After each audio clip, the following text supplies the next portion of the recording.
নমস্কার, আমি চৈতালি। আজ আমি স্বামী শারদেশানন্দ মহারাজজির লেখা থেকে কিছুটা অংশ আপনাদের সামনে তুলে ধরছি। তিনি লিখেছেন, কামারপুকুর হইতে আসিতে আসিতে বেলা হইয়া গেল দেখিয়া ভাবিলেন, মায়ের বাড়িতে দ্বিপ্রহরের পূর্বে পৌঁছিতে পারিবেন না। অসময়ে গেলে মায়ের ও সকলের অসুবিধা হইবে। অতএব বাড়িতে ফিরিয়া গিয়াই আহার করিবেন। শুধু মাকে খবরটা বলিয়া যাইবেন। মায়ের বাড়ির ছেলেরা মধ্যাহ্ন ভোজনের পর বৈঠকখানায় বসিয়া গল্পগুজব করিতেছেন।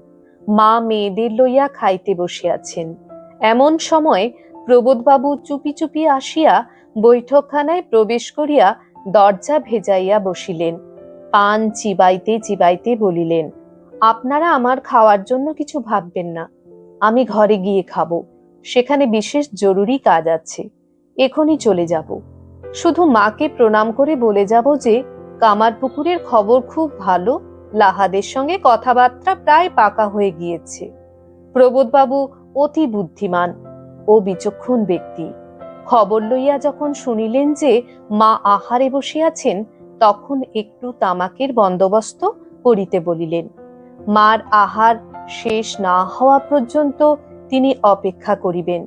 সকলকে বিশেষ সাবধান করিয়া দিলেন, কেহ যেন মাকে তাহার আগমন সংবাদ না দেন।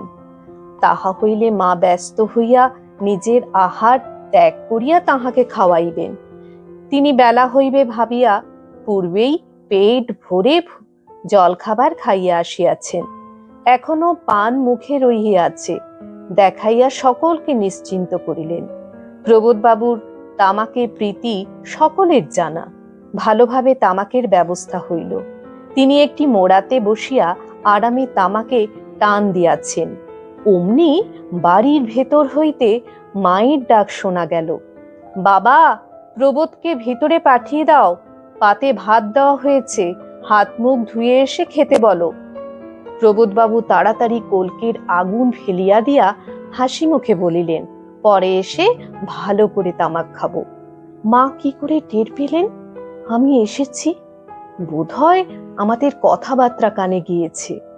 প্রবোধবাবু তাড়াতাড়ি ঘাটে হাত মুখ ধুইয়া গিয়া দেখেন মা তাহার ঘরের বারান্দায় বসিয়া মেয়েদের সঙ্গে একপাশে খাইতেছেন। বারান্দার অপর কিনারায় আসন জল দিয়া পাতায় ভাত তরকারি দেওয়া হইয়াছে। জোর হাতে প্রবোধবাবু বারান্দার পাশে গিয়া দাঁড়াইতেই মা মৃদু হাস্যে এসো বাবা বলিয়া নিজের পাতা হইতে ভুক্ত ভাত ডাল তরকারি কিছুটা মাখিয়া একটা ডেলা তাহার হাতে দিয়া বলিলেন, খাও বাবা। তাহার পর পাশের পাতা দেখাইয়া বলিলেন, বসো, ওখানে খাও, তোমার জন্য দেওয়া হয়েছে। ভাত তরকারি সবই বেশি ছিল, যথেষ্ট আছে। কোনো ভাবনা করো না, পেট ভরে খাও নিশ্চিন্ত হয়ে। প্রবোধবাবুর মন প্রাণ আনন্দে ভরপুর। বিস্মিত পুলকিত চিত্তে আসনে বসিয়া খাইতে আরম্ভ করিলেন।